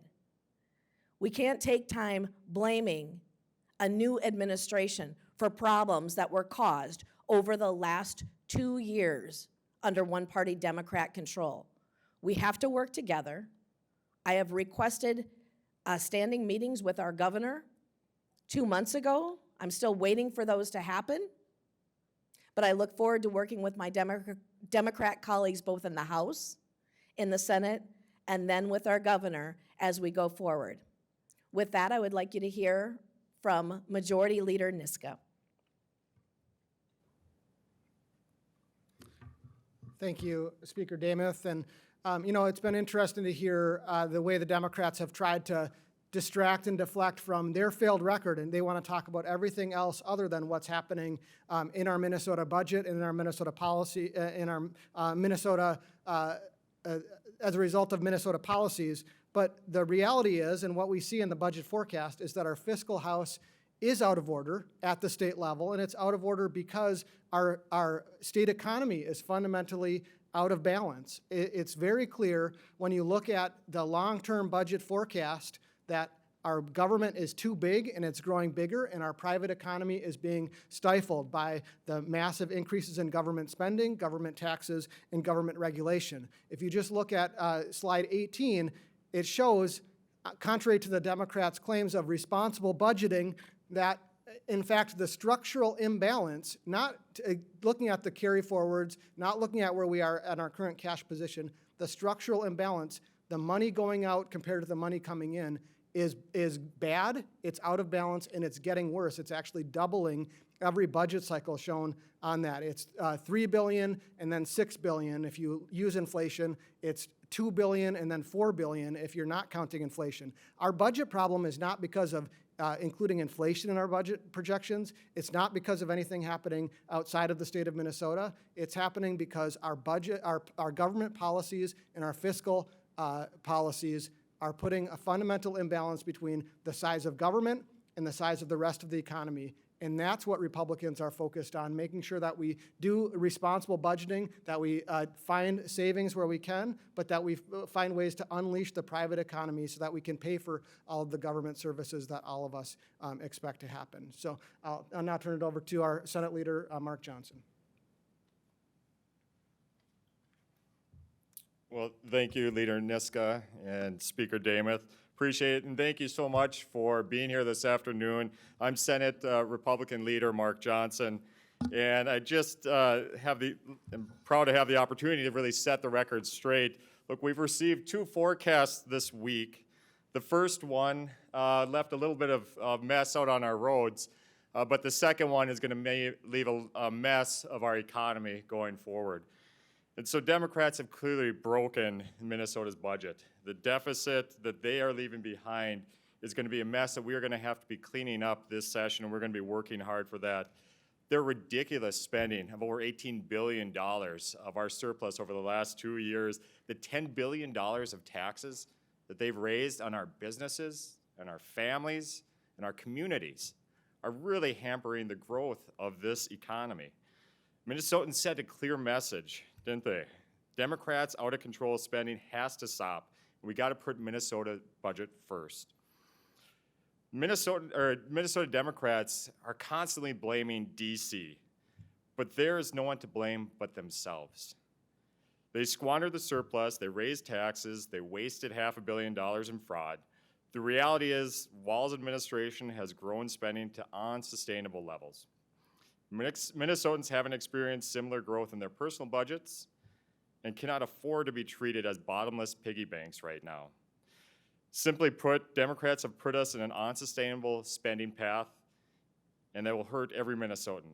We need to put the budget first of Minnesotans, protecting their income, funding their priorities, and stopping the fraud and reducing government growth. With that, we're open for questions.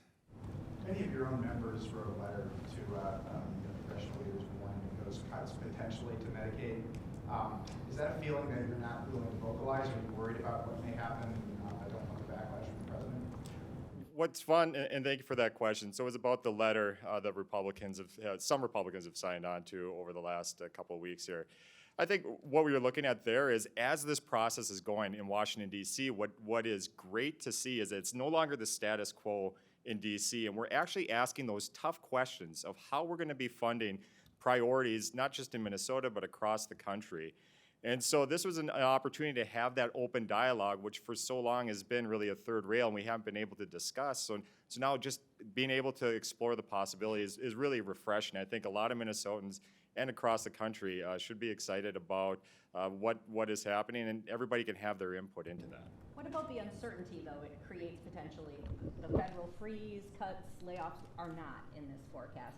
When we saw the chart, a third of the state budget is federal money. It's a top 10 employer, or was a top 10 employer in the state. The impact could be real. Yeah, and Mary, I think one of the interesting things too is you hear the Democrats continually talk about the 42 changes in tariffs that have gone back and forth and the uncertainty there. What's great is to see that we're opening up those negotiations. Tariffs are being used as a tool to open up negotiations so Minnesotans, manufacturers, their trade goods, their commodities, we will try to get better deals for those across the globe. And so, yes, they throw out the boogeyman of Trump and all that stuff, but the reality is this is a new day in America, an opportunity for Minnesota to be a stronger state. And quite frankly, we're excited about what's going to be happening. In many ways, an opportunity to grow this economy. Could the speaker address that as well, the loss of federal funds, a third of the budget, what that could potentially be? I think the important thing that we recognize right now is where we find ourselves regardless of what we saw today, $6 billion deficit. This is time to rein in spending in the state of Minnesota. As far as the things that are actually being talked about potentially through the media and coming out of Washington, D.C., we don't know if that is going to happen or to what extent. We can look at that and have that information, but we have to focus on what we are doing here in the state of Minnesota. Absolutely. We have 6,000 new FTEs that were created in the state of Minnesota just over the last 2 years. We have $1 billion that has gone to nonprofits. Now, nonprofits in the state of Minnesota do a great job, some of them, but yet we know that there's a number of unaccountable nonprofits. We have over $600 million in known fraud in the state of Minnesota that until Republicans started, and we have the one-seat advantage right now, and we have a fraud prevention committee, that fraud has gone unanswered for. We have millions of dollars going out in empty trains. That is what we have to take a look at in the state of Minnesota first, before we even consider what could be a potential federal change to our income. We have wasteful money, wasteful spending, fraud, and an excess and bloat of government that we do not need in the state of Minnesota. That's what we have to come to terms with and work on. Other questions? Esme. Yeah, how about the rainy day fund? The Democrats categorize that as something that would not be used to plug a sudden shortfall or dramatic shortfall in Medicaid funds. Before we would even look at a rainy day spending, we have to get our actual spending, or using that reserve, we have to get our actual spending under control. That has not taken place over the last 2 years, and we know that. We have to balance this budget, and we can do it without dipping into that at this point. We can get our work done on time. May 19th is when we have to have that work done. Even with a 4-week delay because Democrats did not show up for work in the House of Representatives, that will not be an excuse of why we can't get the work done on time for Minnesotans with a balanced budget and a reduction in the spending so that we can go forward and have a strong state in that we need. Other questions? Do you agree with Democrats that there's a significant chance of a recession here which would throw the state into a worse budget situation than what you say the Democrats have put us in? We know right now the position that the Democrats in the state of Minnesota have pushed us in is unsustainable. That's what we're going to focus on first. Regardless of what happens at a federal or a national level, we will continue to consider those things. But right now, we have to rein in the spending that we saw with out-of-control Democrats spending taxpayer money. Other questions? Expect across the board cuts or a more targeted percentage, one agency versus another, or just 5-10% across the board? Have you gotten that far yet? I'm going to let our Ways and Means Chair, Chair Torkelson, address how we might look at potential cuts. Well, thank you for that question. Paul Torkelson, Chair of the Ways and Means Committee in the House. We have been examining the state budget carefully in every budget area. We have no intention of doing straight across the board cuts. We intend to do the work to find first unspent funds that we can claw back, identify where fraud has happened, and cut state agencies where we can. You might remember that when they created the Children and Families Administrative Department, they took parts of other agencies to build it, but they didn't reduce those agencies at all in far as their complement of employees. State government has grown dramatically in this last biennium, and we intend to draw that back down. It's time to make Minnesota government the right size. Can we 75% of the budget is E12 and HHS? Aren't you kind of stuck in those two areas? Well, we have work to do, and it's not going to be easy. I'm challenging the leaders on both sides of the building to come to joint targets sooner rather than later. We've already wasted a lot of time this session. The first act of the session had no Democrats on the stage, as you might remember, and we're waiting now for the results of a special election. But we have a lot of work to do in a short time. The sooner we can agree to joint targets, the better we can do that work. And so I'm challenging the leaders of the Democrats, both in the Senate and the House, to come to joint targets quickly rather than spending a lot of time trading barbs with each other when we need to get the work done. Aren't you effectively just having conference committees on all of the issues? Well, if we end up tied, and we don't know that for a fact yet, yes, I think committees are going to act differently than they ever have before. We've never worked with tied co-chairs and with tied number of members on committees, and yes, I do agree with you that it'll be more like a conference committee work, but we don't know that because we haven't done it yet, and the challenge lies ahead of us. All the more reason to get to these joint targets quickly. Speaker Damon, I have a question for you. Your response to Governor Walz blaming a lot of this on the insanity of President Trump and the majority leader in the Senate saying they've got to pull their heads out of their asses. Your response to that type of language and approach, how helpful or unhelpful is that going to be? The language and approach that we heard today and we hear from our Democrat colleagues on a number of occasions is disrespectful. This is not the time for disrespect in the state of Minnesota. We have to work together. All along the campaign trail and leading up to this point, I had talked about balanced government. We don't have to agree on everything, but we do have the opportunity to work together in a respectful way, and that is what I expect both from the Republicans that I work with and from the Democrats. That's where we need to start the work ahead. If I could just add on to that too, and we saw last week the Senate Republicans, really we had a press conference on that after the governor called Republican leaders and Republicans across the country Nazis and fascists. Now we see them up here using crass language. Really, I think their narrative is, hey, let's distract you. It's almost like Chicken Little right now, running around saying the sky is falling, but when it comes to state issues, they become ostriches and put their head in the sand. And so when the majority leaders up here are saying that Republicans need to look around and see what's going on, reality is they're just trying to distract Minnesotans from the real problems, and we want to try to get that done, but they're wrecking relationships over and over again. It's hard to get together when they're calling you names like that. And Madam Speaker, one quick follow-up. You have not been able to pass one bill with 68 votes, a consequential bill anyway. How difficult is it going to be, if you go back to a tie, to get to 68 votes on anything budget-related? We have passed just a couple of bills on a bipartisan basis off the House floor. We have a number of bills up today. There could be some passage of some of those bills. But I think the important thing to recognize is the work that we do together. The message that I'd like to have each one of you take out of this room today is that under full one-party Democrat control, $18 billion of surplus was spent. Taxes and fees on all of us in the state of Minnesota was raised by another $10 billion. We now know that there is a $6 billion deficit, yet we need to function as a legislature and as the government, deliver to the people of Minnesota those core priorities and the things that they need. Our kids need to be able to read at grade level. We need safe communities.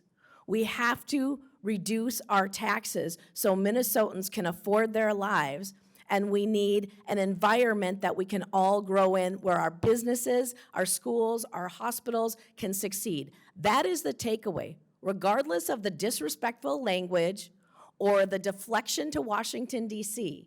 We, as House Republicans and my Republican colleagues in the Senate, are focused on the work at hand. We have just a few short months to accomplish that. That is what we are planning to do. Madam Speaker, the governor was asked if he was going to speak out nationally, travel, oppose the president. He said, I'll go where I need to go. But he's also saying he's planning to run for a third term as governor. How does his national profile affect state? I believe that what you saw over the last time that the governor ran for national office really shined a light on his actual record and the things that were happening here in Minnesota. I talked to a number of Minnesotans across the state that had no idea the amount of money that was spent over the last 2 years. They had no idea about some of the social issues. It really did shine a light on Minnesota and let people know we have a lot of work to do. I would hope that our governor would prioritize his work here in Minnesota as governor of our state, work with legislative leaders, actually respond if I've asked for some type of a standing meeting to build that relationship as we work toward that balanced budget. I would hope that his first priority would be the state of Minnesota right now, and that is my expectation. Any other questions? Peter. Tori, you keep saying you don't want to deflect to Washington, it's a process, but when it comes down to it, if there are cuts that are coming down that will have a big impact on the state budget and some of the programs and put the state in a deeper hole, will you lobby your Republican colleagues in Congress against those? What we will do is, if those do become a reality, we will have clear communication with our congressional delegation. Did you convey any concerns? Both of you were just in D.C. as guests of Congress people. Did you convey any concerns about Medicaid cuts, or were you? Right now, the things that are being proposed in Washington are hypothetical because they're not actually happened right now. They have not taken place yet. Those are all things that they're working in Washington. My main focus right now is trying to get this balanced budget here in the state of Minnesota, building working relationships. We have a special election on Tuesday that will determine what the House of Representatives looks like going forward. We will either be in a true majority if Paul Wickstrom wins, or we will be returned to a tie in which we already have an organizational agreement that would support that. Our work is focused here in Minnesota, taking into consideration if there are changes at a federal level that impact us, and then we will work through that. And if I could jump onto that. So Rochelle, your question was simply, you know, what's happening up in D.C., how that's going to impact our budgeting then, in just, right? That's. So we had a great conversation there. But I think what you want to do here is look at the slides that were up. We're sitting at a structural deficit of $3.2 billion here in the state of Minnesota because of Democrats spending. Yep. And so we've got to be focusing on that. I know that the governor, he's more interested in campaigning right now on a national level.